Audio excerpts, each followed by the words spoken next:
Yes, mawulire ge tulina olunaku olwaleero eggwanga erya United States of America US Parliament nga mwe basinzidde basazizzaamu enkolagana yaabwe wakati waabwe ne General MK Chief of Defence Force owa Uganda General Muhoozi Kainerugaba. Ensonga zivudde ku ki? Okusinziira ku America bagamba nti nno you cannot be American's friend ng'ogenda mu maaso n'okubeera ng'osirisa abagenda maaso n'okuraisinga eddoboozi lyabwe ku lw'eddembe. Era n'olw'ensonga eyo statement gye bakoze eraze nti no bamaze okusweepinga General Muhoozi Kainerugaba wakati w'enkolagana yaabwe naye. Ono nno avuddeyo okulangirira kino Senator mulamba ow'eggwanga erya America Senator Jim Reese. Awo nno wetugenda okubanga tutandikira olunaku olwaleero gwe ali ampuliriza atannatweyungako kirira wansi waliwo ekigambo subscribe kikoneko obeere nga otweyungako. Abali mu diaspora tegeeza mu abali Qatar, Oman, Dubai, Saudi Arabia mwe bali kweyunga ku mayengo gano aga UG Update TV. Naye kati ennaku zino nga tubadde tukiraba ng'embeera ya bunkenke mu Uganda naddala eri abakulembeze abagenda maaso n'okubanga bavuganya gavumenti. Tugambe abakulembeze bali ku luddwa olw'opposition babadde bali ku bunkenke ekitagambika. So nno amawanga ago ag'ebunaayira gabadde gagenda maaso n'okubeera nga gatunuulidde ensonga zino nga gabalaba. Kye bataamanya nti kuva Robert Kyagulanyi Ssentamu yabatolokako n'ayingira amawanga ag'ebweru azze atalagga era ng'ensonga agirumiza bunnabwala. Kitegeeza ki? Tension yonna yonna bagiteeka ku Robert Kyagulanyi Ssentamu ne bagijjayo ne bagizza kubakirayimingibwa gavumenti ya Mwami Yoweri Kaguta Museveni. Kakati General MK alabika okuba ebyamuzaalidde kalumanywera si bintu bingi, si bintu bya wala nnyo nti oba abikoze mu kaseera ak'oluvannyuma nti oba yabikola dda nedda. Emize gye zazze agenda maaso n'okwolesa ensangi zino omuli okukwata abakulembeze abavuganya gavumenti by'emu ku bimuzaalidde kalumanywera. Sina kyokka kyokka saako n'okuggala media houses wano mu Uganda nakyo kimuzaalidde kalumanywera. Kikulaga ki? Kikulaga owaliwo obutali bulambulukufu mu nsonga z'okupracticinga demokrasiya mu ggwanga lyattu Uganda, saako n'okubeera nga mu ggwanga Uganda amagye ga promotinga justice ku buli omu. Regardless nti General Muhoozi Kainerugaba Chief Mulamba of Defence Force kitegeeza abaali kugonayizingibwa nnyo era abaali kugonayizingibwa mangu. So wayimusa eddoboozi n'atowa order nti media house eneggalwe oba oli opposition mumukwate. Kitegeeza nti nno abakulembeze bakozesa obuyinza bwe bayina okupromotinga injustice mu ggwanga Uganda. Kitegeeza ki? Nti bannansi tebabeera protected mu nsonga yonna yonna kubanga abeera n'amaanyi n'obuyinza bwe bagenda mu maaso n'okutekinga over eggwanga era bye baddukanya eggwanga. Oli ku UG Update TV kw'osinzira oba ng'otuwuliriza mu bigambo ebibadde eby'okuwaanyisiganya bye ngenda okubeera nga nkuyitiramuko wano gwe mukwano gwange ali eyampuliriza. Nagambye dde oli ku UG Update TV kw'osinzidde okuba ng'otuwuliriza. Kakati embeera mu bigambo bye ngenda okubeera nga mbayitiramu gwe mukwano gwange wuliriza. Oli ku UG Update TV nyongera okukujjukiza. Balaam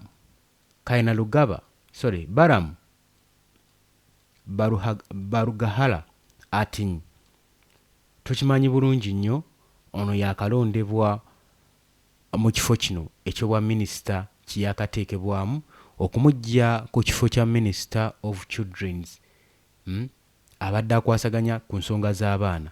Era tukimanyi bulungi nnyo ono gubasaza mu kimu nga mbazzi wakati we ne Chief of Defence Force.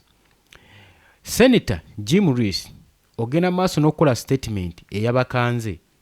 Muhoozi Kainerugaba nga yeetumanyi agenda maaso n'okubeera nga akubawo ebiraka era nga bulijjo nga bw'eri enkola ye era yagenze maaso n'okubanga akubirirawo ekiraka.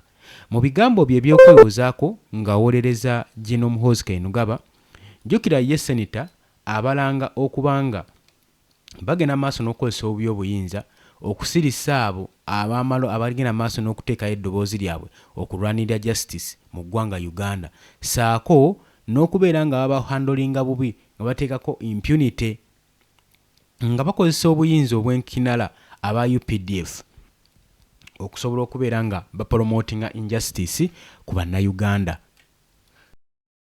Tukyagenda maaso gwe mukwano gwange ali eyampuliriza. Kakati mu bigambo Balamu byagenze maaso n'okubeera nga awolereza nga bulijjo tukimanyi nti ono ye mukubiriza w'ekiraka eri mukama we Muhoozi Kainerugaba ku nsobi z'abagenze maaso n'okukola. Awandiise waati ng'awandiikira Senator Jim Rees, seneta w'eggwanga erya US, ng'agamba atya: Uganda is a democratic state and a nation that uphold freedom of speech. However, the freedom should never be used to undermine our national security, violate our laws, or threaten public orders. Balamu ayogedde waati mbu Uganda is a democratic state, era ekyo tukimanyi, wabula ekyo bakyeteekamu bweteesi, era ng'eggwanga erigenda mu maaso n'okukwatirira eddembe ly'obuntu, eddembe ly'okwogera, newankubadde nti eddembe eryo teririna kukozesebwa kutyoboola kitiibwa kya ggwanga Uganda saako ne security, n'okutyoboola amateeka, saako n'okuthreateninga public orders. Kakati eno statement gy'akoze yakwewolereza kubanga ekyamazima bwe batutunuulidde ku bantu abagenda maaso n'okuviolentinga amateeka, gavumenti basaale nnyo oba UPDF ennaku zino yeegumbulidde omuze gw'okutyobola ssemateeka. Wotunuulira ebikola bye bagenda maaso n'okukola ensangi zino tebiri yadde ku ssemateeka eyabagibwa atwalira eggwanga lino mu maaso, era ekyo aba yeerimba. Wetutunuulira ku kyokwandamaninga national security, national security yennyini yegenda mu maaso n'okuvioletinga nge-undermininga amaloboozi g'abantu, ba advocates, ba activists abagenda mu maaso n'okucriticizinga gavumenti, eddembe lyabwe lyakyowoolebwa. Demokrasiya gwayogerako nti Uganda is a democratic state tekyali democratic state.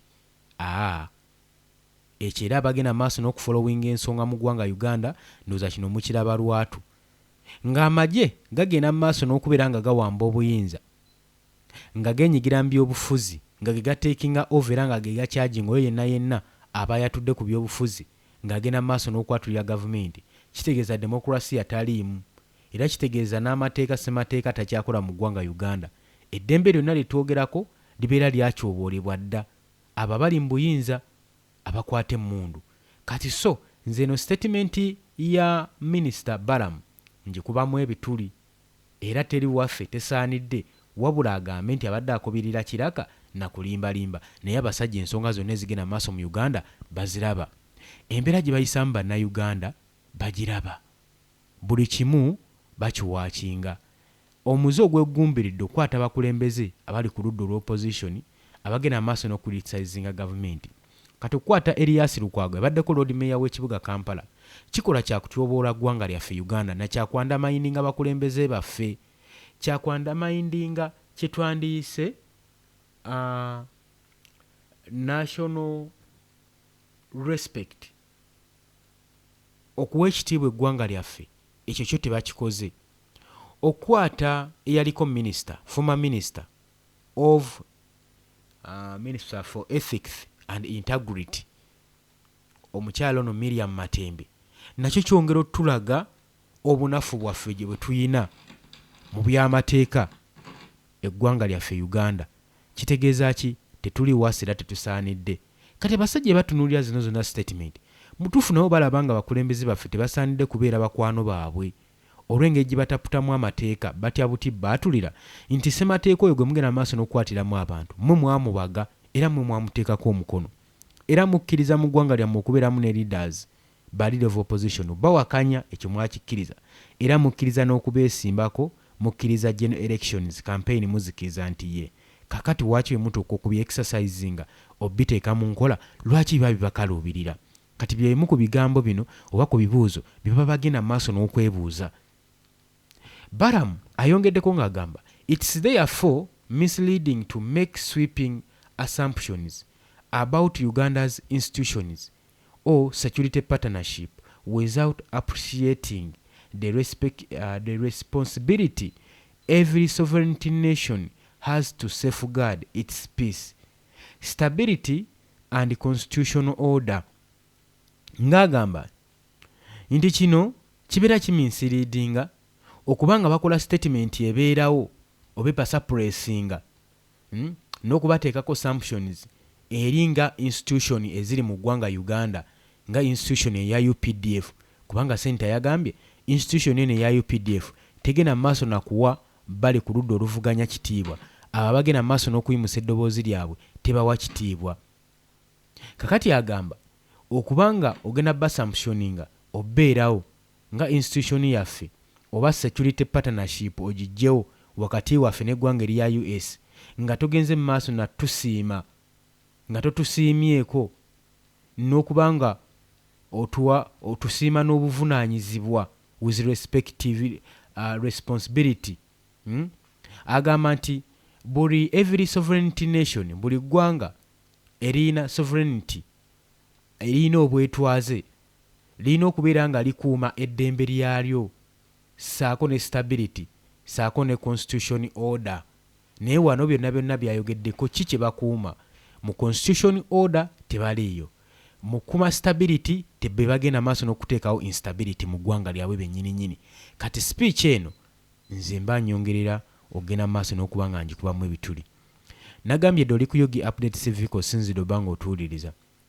Kakati ayongeddeko ng'agamba ati General Kaine Rugaba Chief of Defence Force saako ne Senior Presidential Advisor on Special Operation agenda continues to serve Uganda in advancing national and regional security. Uganda remains a reliable strategic partner and has consistently contributed to peacekeeping, counter-terrorism and regional stability across Africa. Ebyo byonna biraka Balaam atinyi byagenda maaso n'okukubirira ebiraka ebyo nga bireeteddwawo Chief of Defence Force high ranking officer mu ggwanga Uganda era alina obuvunaanyizibwa okubeera nga akomandinga ejje. Wuliriza mu bigambo bye mbikuddiramu.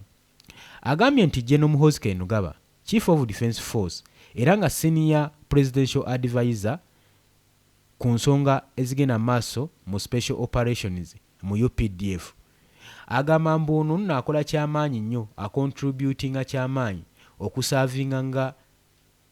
okusaavinga Uganda n'ojja advancinga mu ggwanga lyonna mu regional security mbu Uganda esigadde eri reliable nga era ng'eri strategic pattern nga ayina ab'omukago bakolagana nabo mu nsonga zino.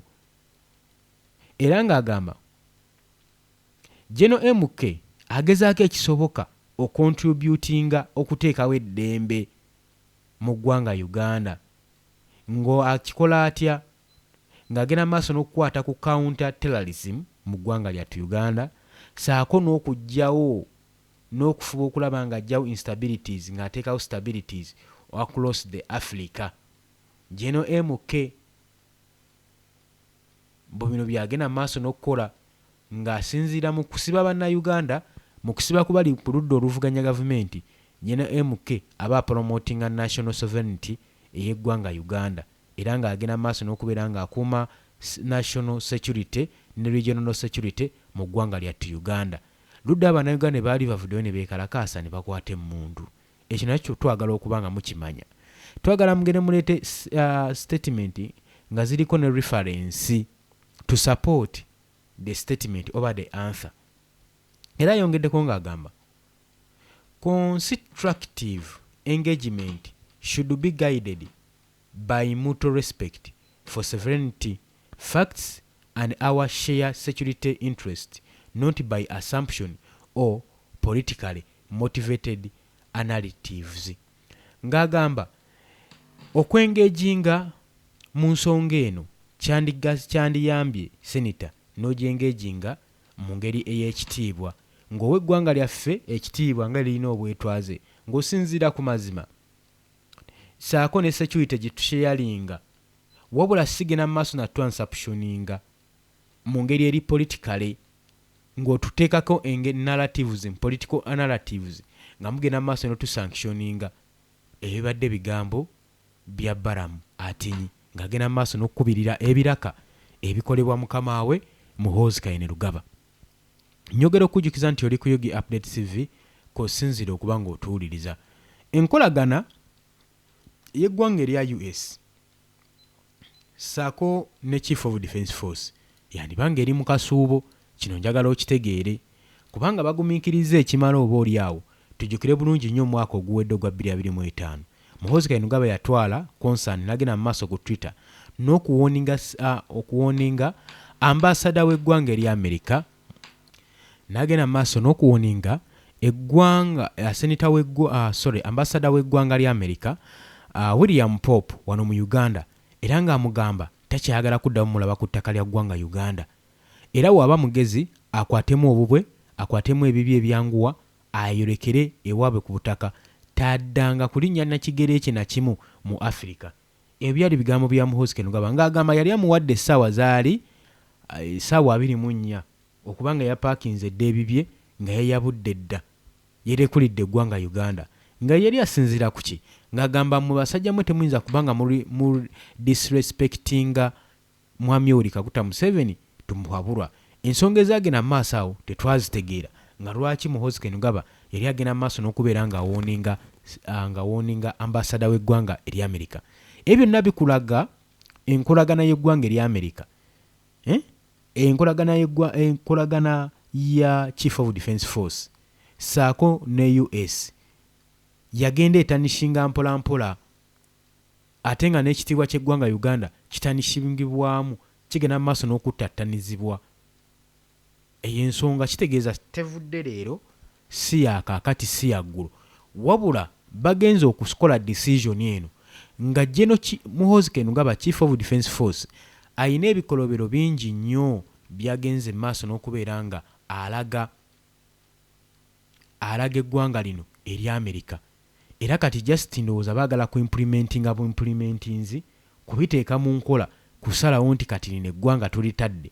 Jjukira n'agamba omuntu yenna nga anayagala okubeera nga awangula gavumenti eno oba nga akyusa obuyinza ateekawo enkyukakyuka mu ggwanga ayina sooka kutanishinga gavumenti eriko eri mu buyinza mu mawanga ag'ebweru kubanga ye backbone y'empagi egenze mu maaso n'okuwanirira obukulembeze bw'eggwanga lino Uganda. Nga woolaba kati bali ku kaweefube w'okusula Paul Kagame tukkirize oba twagala oba tetwagala Paul Kagame y'essaawa yonna agwa kubanga basajja bamuggyeko emikono bamuggyeko engalo bamukubye sanctions bamusaze obuyambi bwonna ate kasaba kusala obuyambi bakimanyi nti obuyambi bwe bakuwa bukuyambako nnyo okufundinga projects ebintu byonna ebikulemeza mu buyinza ebiyinza okukuumira mu buyinza oba obifundinga kati oba kujjako ssente oba tokyabifundinga oba tokyali mukulembeze. Paul Kagame buli mwaka badde afuna $206 million ez'eggwanga eri Amerika naye kati baamusazeeko ebitundu 76 ku buli 100 ne bamulekerawo $6 za Amerika miliyoni 6 abadde afuna miliyoni 206 sente mekolooza eggwanga ziba lifiiriddwa era ekonomi y'eggwanga eya Rwanda eba esigalawa kati bano abasajja kasita baagala okujja ku bukulembeze bakugirako ddala omukono bo be basalawo era be bakyagala. Kakati ne mu Uganda tubitunuulira okuva Robert Kyagulanyi Ssentamu we yeesogga eggwanga erya Amerika agenze maaso n'okukola summits ez'enjawulo agenze maaso n'okukola submissions ez'enjawulo mu bitongole eby'enjawulo nga mu European Parliament mu Geneva summit ezo zonna agenda mu maaso okutangaaza nti kye mutunuulira eggwanga Uganda kye liri si bye kiri ssaawa zino. Uganda eri birala nnyo nnyo nnyo. Demokrasiya gwe mulowooza gwe mutunonooneza eno ewaffe taliiyo. Njagala owulirize. Senator mu kupostinga yagambye waati, the US needs a review its security relationship with Uganda. General M.K. Kainerugaba attacks on free speech, including shutting major media houses this weekend, make him and the UPDF unfit partners. We should only work with those who advance regional security, not diminish it. Agambye nti ono Senator mulambo w'eggwanga eri Amerika. Oyinza okuba tomutegeera bulungi, yono gwe twogerako Kaguje Kabejja azaagenda mu maaso n'okuritisizinga gavumenti ya Mwami Yoweri Kaguta Museveni era nga ye akubiramu ddala ebituli mu Muhoozi Kainerugaba. Era mu statement gy'akoze omwami ono agambye eggwanga erya US erya Amerika lyetaaga okuddamu okutunuulira n'okwekenneenya enkolagana yaabwe mu bya security. Beetaaga okuddamu okwekenneenya security partnership wakati waabwe n'eggwanga erya Uganda. Eno statement si gwe gusooso gikola. Senator ono yakola dda statement eno nga twakava mu kalulu ka 2026 mu January ng'ennaku z'omwezi 15. Tujjukire bulungi nnyo. Yakola dda statement eno ng'agenda maaso n'okubeera nga asaba review wabeerewo okwekenneenya wakati w'enkolagana yaabwe ey'eggwanga erya Amerika saako ne Uganda mu security relationship. Si mu birala wabula ye yasaba in security relationship. Ne wabula luli yagamba all diplomatic ties ze tuyina nabo. Oba okitegedde? Ensonga zino babadde bazimma amazzi nga tebakyagenda mu maaso na kubeera nga bazitufokasinzeeko nnyo. Naye kakati eky'okugulawo media houses saako n'okukwata abakulembeze aboogera obwogezi mu ggwanga Uganda kyabatanudde. Ne bagamba maybe this time around we should do something. Twetaaga okubeerako ne kye tukola ne tuva mu bigambo obugambo. Bano abantu we tutabakwateko kitegeeza demokrasiya egenda maaso mu Uganda gye